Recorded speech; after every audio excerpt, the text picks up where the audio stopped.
আজকে কম বাসন ছিল, এক গাদা বাসন ছিল জানো। আর বাসন মাজতে আমার পুরো মাজা কোমর ধরেই গেল একদম। কালকে সন্ধ্যেকার বাসন, রাত্রেকার বাসন, তো মানে চাউমিন হয়েছিল, বানানো হয়েছিল, খাওয়া হয়েছিল, সেই বাসনগুলো ছিল। তো দেখো আমি কথা বলতে বলতে রুদ্রমাকে ডাকতেই ভুলে যাচ্ছি। কই গো, এসো চা বেড়েছি, চা এসো এসো। সব বাসনগুলো ধুয়ে নিয়ে আসলাম, তারপরে চা বানালাম। যে এখন দুজনের জন্য চা নিয়ে নিয়েছি, আমরা দুজনে এখন চা খাবো। তো যাই হোক বন্ধুরা, শুভ সকাল। আশা করছি তোমরা যে যেখানে আছো সকলে ভালো আছো, সুস্থ আছো।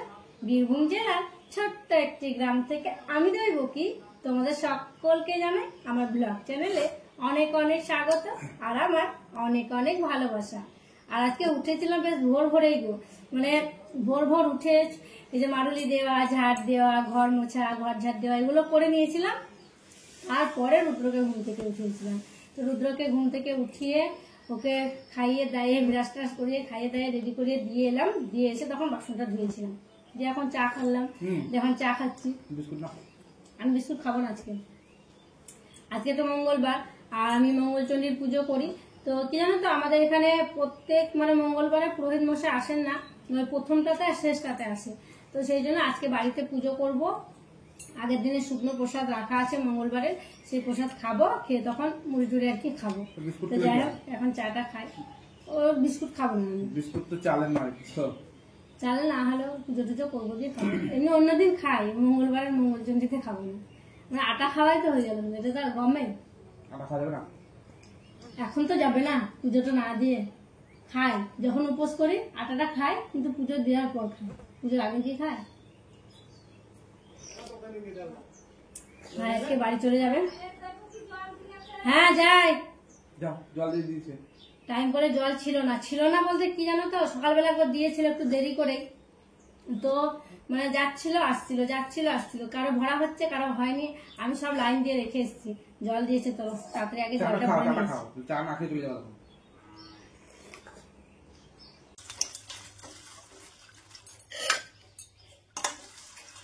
স্নান করে চলে এসেছি, আর স্নান করে এসে তাড়াতাড়ি করে মুড়ি খাবারটা করবো আর কি। তাই সবকিছু দেখো নিয়ে এসেছি। আর মুড়ি খাবার জন্য বরবটি কলাই সিদ্ধ করবো। এই দেখো জল দিয়ে একটু ভিজিয়েছি, মানে এখনই ভিজালাম, ভালো করে ধোবো, ধুয়ে প্রেসার কুকারে দেবো। আর কি জানো তো, ভাই বাড়ি যাবে বলছে, তো সকালই যাবে। আরো সকালে যেত, তবে খুব মেঘ করেছিল। ভাইকে আমি স্নান করতে যাবার আগে বললাম এখন যাস না, আমি স্নানটা করে আসি, মুড়ি খাবারটা করবো, তারপরে মুড়ি খেয়েই যাবি। এদিকে মা আবার ফোন করেছিল, মা ফোন করে বলছে সকাল সকাল পাঠিয়ে দে, যত বেলা বাড়বে তত বৃষ্টি শুরু হবে। মানে তখন বৃষ্টি শুরু হয়ে গেলে কি হচ্ছে, বৃষ্টিটা থামছেই না, পড়তেই থাকছে।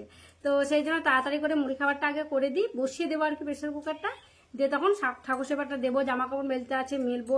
আর একটা আলু নিয়ে এসেছি দেখো মোটা মতো, তো এই আলুটা কেটে নেবো, দিয়ে ওই যে বরবটি কলাই দিয়ে দেবো। আর তোমরা তো জানোই ভাই কলাই সিদ্ধ মুড়ি খেতে খুব পছন্দ করে। আর আজকে তো মঙ্গলবার, মানে সেরকম আমিষ টামিষ তো কিছু খেতে পাবো না, ওই শুকনো খাবার খেতে পাবো মুড়ি। তো সেই জন্য কলাই সিদ্ধটা আমারও খাওয়া হবে, সেই জন্য নিরামিষ করে করছি। আর আজকে আর লঙ্কা বাটা করবো না গো, কারণ আমি খাবো না, আর শুধু আদা দিয়ে বাটলে সেরকম একটু ভালো লাগে না। তো সেই জন্য ভাবছি আজকে আর করবো না, ভাইকে দেবো কাঁচা পেঁয়াজ কাঁচা লঙ্কা, ওটা দিয়েই খেয়ে দেবে, আর কলাই সিদ্ধ করব। তো চলো তাহলে আলুটা কেটে নিয়ে ভরে দিই তাড়াতাড়ি। ভাই যাবে তো সকাল সকালই যাক, কারণ সত্যিই গো বেলা বাড়লে বৃষ্টি শুরু হয়ে যাচ্ছে।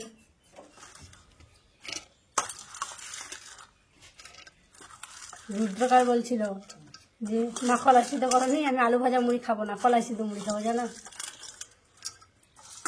কলাই সিদ্ধ মুড়ি খেতে রুদ্র দেখছি খুব পছন্দ করছে। সেদিন তো রুদ্র 3 বার মুড়ি খেয়েছিল, বলো 3 বার মুড়ি খেয়েছিল কলাই সিদ্ধ দিয়ে। ওর জন্য মনে হচ্ছে প্রত্যেকদিন কলাই সিদ্ধই করতে হবে, তাহলে মুড়িটা খাবে। একাদিন স্কুল থেকে এসে খেতেই চায় না, বলে খাবো না।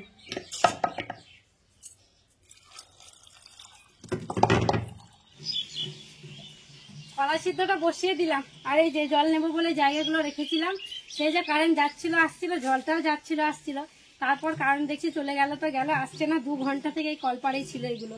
তো ভাবছি এগুলো ঘরে রাখি, ছাগল টাগল আসলে এসে বোতলগুলো কোন দিকে ফেলে দেবে, তাই ঘরে রেখে দেবো। সব মাজা ধোয়া করা আছে, আবার বৃষ্টি এলে জল ছিটানোতে কাদা লেগে যাবে। তো চলো যখন জল আসবে আবার তখন এসে ভরে নেবো, ঘরে এখন রাখি, বেঞ্চের তলাটা রেখে দেবো। কলাই সিদ্ধ হয়ে গেছে আর সবাইকে মুড়ি দিয়ে দিয়েছি। ভাই একটু বাইরের দিকে গেছিল, ভাই এলো, দিয়ে মুড়িটা দিলাম। আর ওদিকে কলাই সিদ্ধ হতে হতে ঠাকুর সেবাটা আমি দিয়ে দিয়েছি আর মুড়ি খাচ্ছি আর ভাইয়ের সাথে গল্প করছি। মানে কি জানো তো, খাওয়ার টাইমে বেশ ভালোই গল্প হচ্ছে।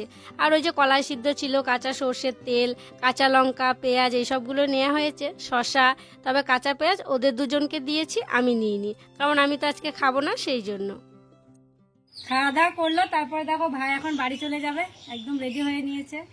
আর কদিন বেশ ভালোই লাগছিল, ভাই ছিল, বাড়িটা ফাঁকা ফাঁকা লাগছিল না, মানে মারা গিয়েছিল তখনই তো ভাই চলে এসেছিল, আবার ভাই চলে যাচ্ছে, আবার আজ থেকে ফাঁকা ফাঁকা মনে হবে। আর হ্যাঁ, তোমরা অনেকেই কমেন্ট করেছো যে মানে মা বাবারা কবে আসবে। মা বাবারা হচ্ছে কালকে আসবে, আগামীকাল বুধবার মা বাবারা আসবে। ভাই তো সামনে যাস, বৃষ্টি হলে কোথাও দাঁড়িয়েও। হ্যাঁ, মানে মেঘকে ভরসা নেই, জানো তো, এক্ষুনি খুব রোদ করছিল, আবার দেখো একটু মেঘ মেঘ করছি। মানে কি যে হচ্ছে, ভাগ্নে স্কুলে গেছে, মানে 10 মিনিট থাকলে আসতো, তো এলে পর তখন আবার বেশি মন খারাপ, ও কান্নাকাটি করবে। হ্যাঁ, মানে আগে চলে যাওয়াই ঠিক আছে, চলো। মানে বাচ্চাদের সঙ্গে ভাই দেখো গাড়ি নিয়ে বাইরে বেরিয়ে পড়েছে, আর এটাই বলছিল যে রুদ্রর সাথে দেখা হলে ভালো হতো। দে ভাই এটাও বললো যে তাহলে রুদ্র স্কুলের ওই দিক হয়ে যাব, তাহলে ওকে দেখতে পাই তো আর কি পাবো। গেছিল জানো তো, তবে আর কি রুদ্র ছুটি হয়ে গেছিল, অন্য গ্রামে আর কি বাচ্চাদেরকে নিয়ে গেছিল, সেই জন্য দেখা হয়নি। ভাই স্কুলের ওখান থেকে আমাকে আর কি ফোন করেছিল, তো যাই হোক, কি আর করা যাবে, দেখা হলো না। ভাই দেখো বেরিয়ে পড়লো, চলো এবার আমি কাজগুলো করতে শুরু করি।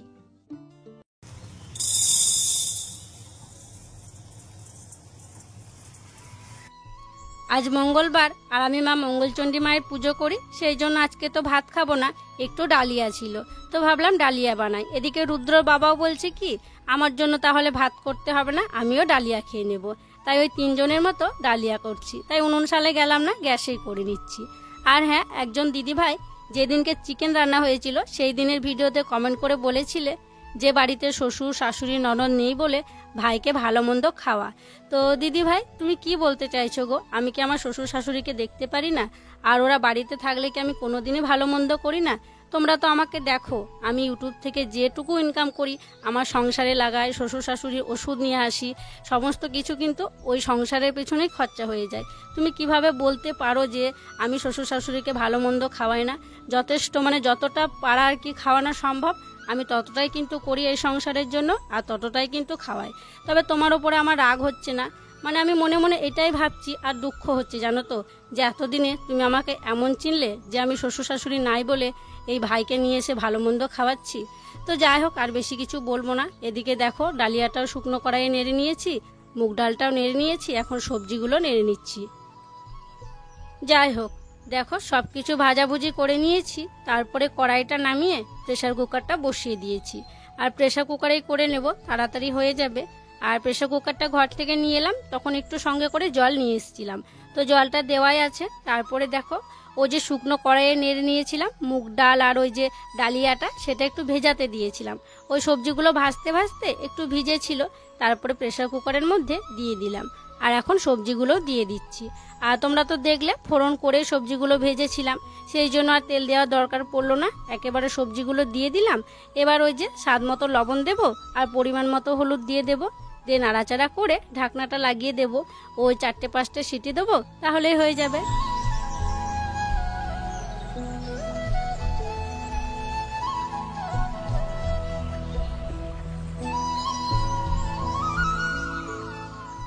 রান্না বান্না করছিলাম, আর এদিকে দেখছি অনেক বেলাতে সবজি নিয়ে এসছে। রুদ্র বাবা কালকে বাজার থেকে নিয়ে এসেছিল, তো ও আর কি বেশি কিছু নিয়ে আসেনি। তো আজকে দেখো ঢেঁড়স নিলাম, পাকা আম নিয়ে এসেছিল, পাকা আম, তারপরে এই যে এই প্রথম খাবো কচু, অনেকদিন কচু খাইনি, এই দেখো কচু খাওয়া হবে এই বছরের প্রথম আর কি, কালো কচু। এগুলো কচু নেওয়া হলো, আম নেওয়া হলো, আর এই যে ঢেঁড়স নিলাম। আর রুদ্র বাবা বাকি সবজি কালকে নিয়ে এসেছিল, তার জন্য নিলাম না। কুমড়ো কত করে গো? সবজিগুলো নিয়ে ঘরে রাখলাম, আর রুদ্র বাবা গেল স্নান করতে। তো ভাবলাম একটু ফাঁকা আছি, তো চালটা পরিষ্কার করে নিই। এগুলো হচ্ছে মুড়ির চাল, আর মুড়ির চাল কি জানো তো, ঝেড়ে রাখি না, ওই গুঁড়ো সমেতই রাখা হয়। আর মুড়ির চাল যদি ঝেড়ে রাখা হয় পোকা হয়ে যায়, সেই জন্য এই গুঁড়ো সমেত রাখা হয়। আর যখন আর কি মুড়ি ভাজার জন্য চাল ধোয়া হয় তখন একটু পরিষ্কার করে নিতে হয়। তো তো কুলোতে ঝেড়ে নিলেও হতো, তো কুলোতে আমি আর ঝাড়লাম না। এই যে টেবিল ফ্যানটা দিয়ে দেখো গুঁড়োগুলো আলাদা করে নিচ্ছি। গুঁড়োগুলো হাওয়ায় উড়ে চলে যাচ্ছে আর চালগুলো এক জায়গায় রয়ে যাচ্ছে। তো এভাবে যেগুলো আর কি যতটা আমার চাল লাগবে সব চাল দেখো গুঁড়োটা আলাদা করে নিয়েছি। চালটা এখন মেপে মেপে এই টোকার মধ্যে নিয়ে নিচ্ছি। এই চালগুলো ধোয়া হবে, ধুয়ে তখন মুড়ি ভাজা হবে। আর জানো তো প্রায় মুড়ি বাড়ন্ত, আর সামনে তো ওই ষষ্ঠী আসছে, সেই জন্য মুড়ি লাগবে, তাই চালটা আজকেই ধুয়ে দেব। রুদ্র বাবা স্নান করে চলে এসছে, আর দেখো দুজনের জন্য খাবারও বেড়ে নিয়েছি। ওর জন্য আছে ডালিয়া, মাছ ভাজা আর ডিম আলু ভাজা, আর আমার জন্য শুধু আলু ভাজা আর ডালিয়া। আমি তো নিরামিষ, ডিম দেওয়ার আগে আলু ভাজাটা তুলে নিয়েছিলাম। আর আজকে দেখো একজন আমিষ আর একজন নিরামিষ বলে কতটা দূরে দূরে বসেছি।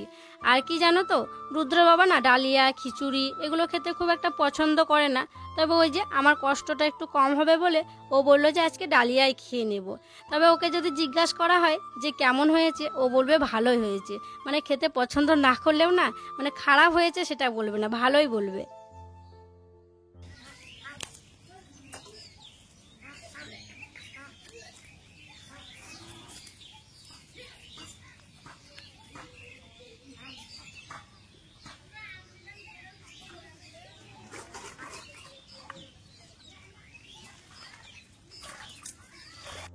খাওয়া দাওয়া হয়ে গেছে, তারপরে চলে এলাম পুকুর পাড়ে। আর পুকুর পাড়ে দেখো বাসনগুলো মেজে নিচ্ছি। আর চারপাশে সবুজ গাছ বলে জলটা মনে হচ্ছে যেন সবুজ হয়ে গেছে। আর আজকে তো বেশি বাসনপত্র নেই, ওই কয়েকটাই আছে, তাই এখানেই ধুয়ে নিচ্ছি। আর হ্যাঁ, রুদ্রকে তোমরা খাওয়ার সময় দেখতে পাওনি, তো কি বলো তো, আমাদের খাওয়ার আগেই রুদ্রকে খাইয়ে দিয়েছিলাম, তো তারপরও শুয়ে পড়েছিল। তো যাই হোক, অল্প কটা বাসন এখানেই ধুয়ে নিচ্ছি। আর এই জায়গার ঘাটটা বেশ ভালো জানো তো। আর যে ঘাটে আমরা নামি ওই ঘাটটায় বড় বড় গাছ হয়ে আছে, টমেটো গাছ, কাঁটালতে গাছ, ওই কাঁটাগুলো না মানে ফোড়াও লাগছে। তো সেই জন্য ওই পাশটায় গেলাম না, এখানেই মেজে ধুয়ে আর কি নিয়ে নিলাম। তো যাই হোক, চলো বাসনগুলো সব নিয়ে এখন ঘরে যাই।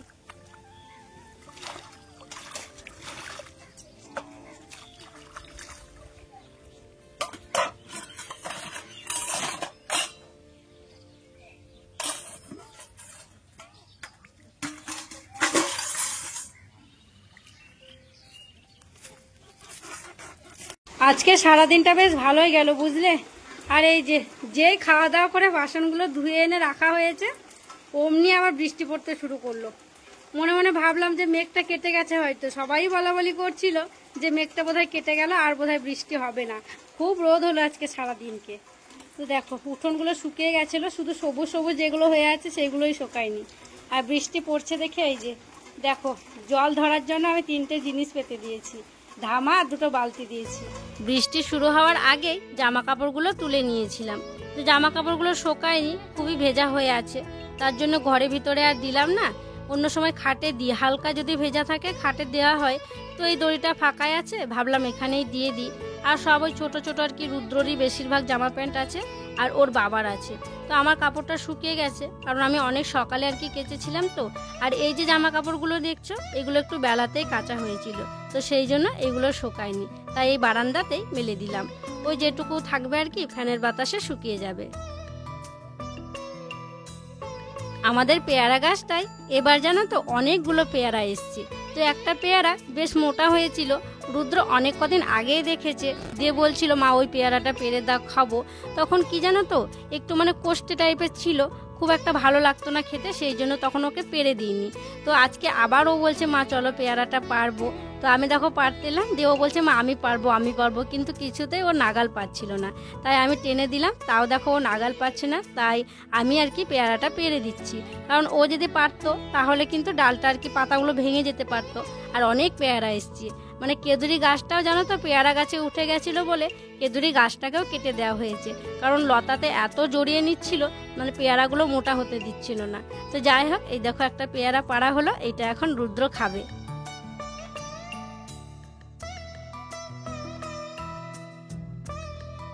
বাজে এখন বিকেলও 5:30 মতো।